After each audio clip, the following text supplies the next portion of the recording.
You guys were obviously up 14 with about 3 or so minutes left. Just what'd you see that let them come back and force OT? They can score the ball. You know, Nesmith got loose. Halliburton hit big shots. You just can never let your guard down against them. No lead is safe. Coach, Brunson had 4 fouls. You start him in the fourth quarter. What was your thinking about that? Just, you know, the way the game was going and, you know, just a coach's decision.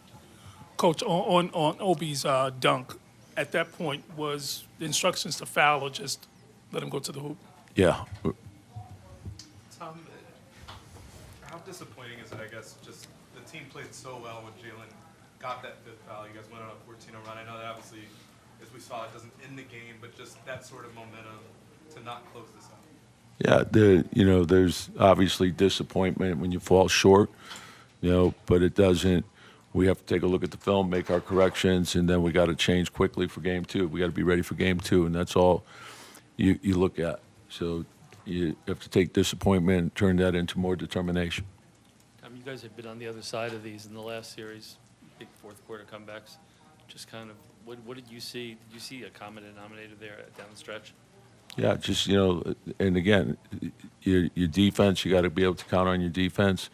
You know, we missed some free throws. We got to make sure we have awareness as to what's going on. What do you think was the issue with letting Neesmith get loose at the end of the game? You got too much airspace, you know, and some of it is transition. Some of it is, you know, coming off pin downs. Some of it, communication. Want to take a look at the film. Tom, on the other side of the ball, did you feel like guys got a little too loose in the final minutes offensively and a little sloppy with the ball? Yeah, you know, the turnovers were costly, you know, so, and then they converted them into easy buckets, you know, so that sort of fueled their offense. That's what got them going again. You know, they started off the game, you know, in a good rhythm, and then, you know, we did much better as the half went on. And then, you know, down the stretch, we didn't do what we needed to do. Coach, what do you do going into game 2 Friday to bounce back from this? What do you tell your guys to put this behind them? Yeah, the same thing. You know, like there's a lot of emotional highs and lows in the playoffs. You got to bounce back quickly. You look at the film, make your corrections, get ready for game 2. And that's, you know, when you go into the playoffs, you lay out the plan of how you're going to approach the entire playoffs. Josh, the team did so many good things tonight, but couldn't hold on to a 14-point lead in the final 3 minutes. What turned? We didn't close the game out. I feel like our intensity dropped. We started playing slower and playing more into their hands. So, you know, we let that one slip.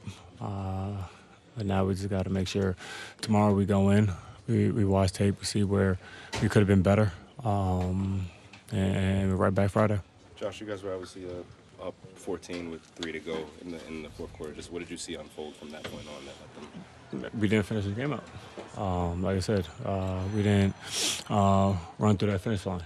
I feel like we defensively we didn't have, you know, we let off the gas. The intensity, the physicality wasn't there offensively. We were playing slower, a little stagnant, and looked like we were playing out to lose. So we got to make sure, you know, we don't make that mistake again.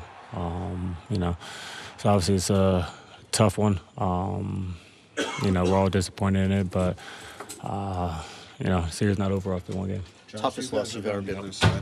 Of results like this, but you guys were chipping away at like the 8-minute, 7-minute mark. Just being out there, was it kind of unique in the way that it all happened at once and kind of in like the final seconds? Was it hard to kind of wrap your guys' head around what was happening in the moment? I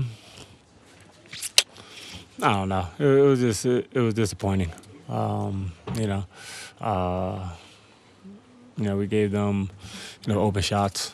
You know, even in overtime. You know, we were up 1. We gave up offensive rebound dunk. We got scored, and then I just fell asleep defensively, and Nemhard got a layup, and then yeah, so it's tough. But like I said, it's back to the film tomorrow, and then right back to a Friday. How hard is it to recover after an ending like that? I mean, there's obviously, like I said, it's disappointing. But you know, we didn't think this was going to be an easy series. We knew that's a tough opponent, and you know, this doesn't change that. So we got to go out there, like I said, watch the film tomorrow, get better, learn, and not let it happen again. And how do you summarize? You guys had a 14-point lead with 2:51 left to go. How do you summarize how the game closed? Can't really summarize it. Give them a lot of credit. They closed the game out like they've been doing it all playoffs. Just not really good on our part. Pretty rare to see a guy like Neesmith hit 5 threes in a row in late game. Just what did you see on the defense from him that let him get those shots up? I mean, it wasn't rare or a rare sighting. I mean, he can shoot, and but no, when good teams, when they have a hot shooter, they find him. So it's just not good on our part, and finding him in transition and him getting open spots.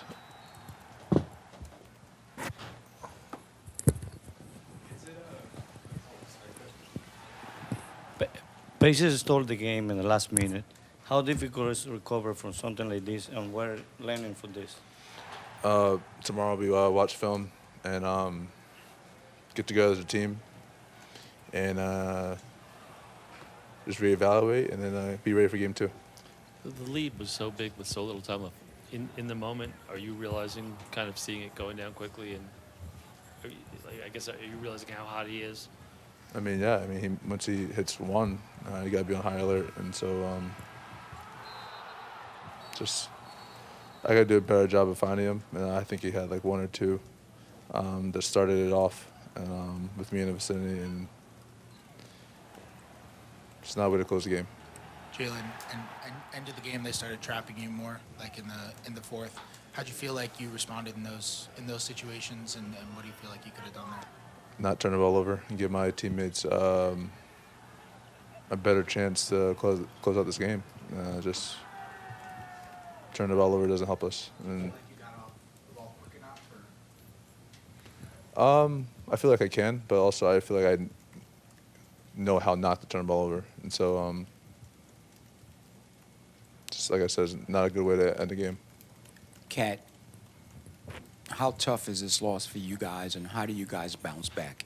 I mean, any game you lose is tough, especially in the playoffs. How you bounce back? I mean, you just get back in the lab. Tomorrow we get to practice, watch the film, and get ready for the next one. That's the only way you bounce back. For either of you, I mean, obviously we've talked so much about the nature of the comebacks against the Pistons, the 3 double-digit comebacks against the Celtics. What, I guess, being on the other side of this and the emotional weight of that, I know you were going to say you want to wipe the slate clean, but just how different is it to kind of be on the other end of it, and just how do you come back from it? Yeah, I mean, in the playoffs, when you win, it's the best thing ever. When you lose, it's the worst thing ever. And so the best way to deal with all that is just stay level-headed and making sure we have each other's backs. Obviously not the way we wanted to finish the game. But I mean, like you said, tomorrow we have to watch film and get better, and just making sure that we're ready for game 2. Carl, obviously you're from here. You know the history of the Knicks and the Pacers, although it was a long time ago. Is there any part of you that's kind of aware of the historical similarities between this game and I know Tyrese did the choke gesture, the same thing with Reggie Miller on the call. Is there any part of you that's thinking about that, or can you process that as a New Yorker? I mean, it's our job to make history. So we're not here to repeat history. We're here to make history. So that doesn't pop into my mind. I only think about the present and what we could do right now so we can make our own history. For either one of you, I mean, for 46 minutes, you guys were keeping up with their pace. You guys were kind of meeting their intensity on the glass. Is it hard to, I know probably right now it is, but when you step back and you look at this game, you guys did what you needed to do to win the game until the final 2 minutes. Can there be positives that you take from this and build on it as you go into game 2 and not get too down on yourself? I mean, we didn't do what we needed to do. We would be coming in here talking a whole different ball game, but there's a lot of things, like you said, that we did good, and we put ourselves in a position to win. It's just about I've said this multiple times. Yeah, just executing and being disciplined for 48 minutes. You know, doing that for more of the game than we've done in the last 2 series. We got to be better. You know, in this series, especially against this team. And you know, like you said, we played 46 good minutes. Those 2 minutes is where we lost the game, and that's on all of us. So we all got to be better. We all got to step up to the plate. Jalen, does the experience in the playoffs of dealing with adversity and overcoming adversity come into play here after a game like this? Yeah. Obviously, it's not a good feeling, but a lot of basketball left to be played. So we can't sulk. We just got to get better. Two questions, one for you, Jalen, and for Kat. Did the referees give you an explanation of why they didn't call goaltending on your drive late? And then the other question is, when Obi, you guys were down 1 and Obi got the dunk, was the plan to let him score right away, or was it to foul him? To answer your first question, no. No explanation. And it's a great question. I think we should have fouled, and we just didn't. Guys, Detroit had a lot of open looks on threes. Boston had a lot of open looks on threes, and tonight, Indiana had a lot of opens on threes. How do you close that gap? How do you defend that so that they don't have those clean looks at those threes? We got to get to their bodies and stay connected. And they play at a fast pace. They play a space game, and so now when they're driving the lanes and it's easy to collapse, and then we're in rotation, and then they're lining up open threes. You just got to rotate better and get the bodies better, and just making sure we're connected. They made shots. We didn't. We made some mistakes. Missed some free throws. Coach used the phrase, with disappointment comes determination. How do you guys bounce back from this? Oh, just watch the film and learn from it, you know. What were some of the positives that you saw out there by the team tonight? I thought we had we had the lead, so we were playing pretty well, getting stops, scoring, playing fast. I don't know. OJ, it's pretty rare that you see a guy like Neesmith hit 5 threes in a row late in the game. Just what did you see that let him get those clean looks? Mm-hmm. Oh, he's just making some tough shots. You know, he's a great player, so not surprised with it. Just have to watch the film and adjust and learn from it.